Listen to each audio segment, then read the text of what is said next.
видео ще ви покажа един маникюр, който направих още миналата година, но така и не качих. Надявам се да ви хареса. Много сладък и забавен коледен маникюр е. Интересното при него е, че наследство на еленчето е от едно пухкаво помпонче, което може да намерите в Jumbo. А сега вижте колко лесно го направих.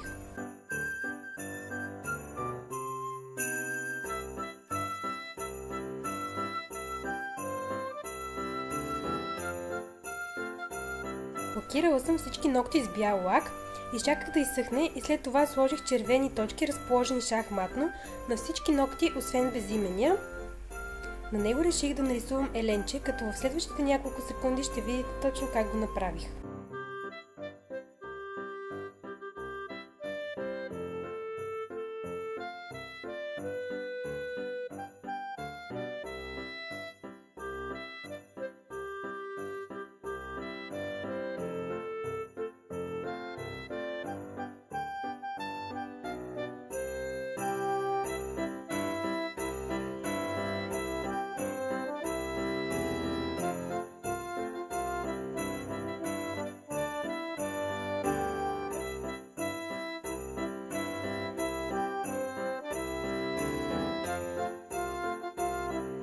След като сте готови с еленчето и остава само нослето, сложете червен лак там, където искате да е разположено, за да може помпончето да залепне хубаво и да не мърда. След това прикрепете внимателно.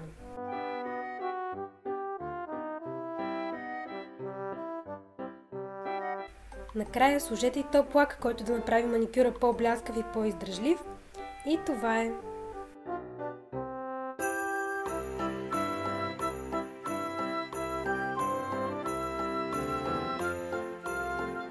Това е завършеният маникюр. Надявам се да ви харесва и ако е така, абонирайте се за канала ми и харесайте видеото. Изпратете ми и вашите коледни маникюри във Facebook или в Instagram с хаштага, който виждате изписан. Благодаря ви, че гледахте и очаквайте следващото ми видео.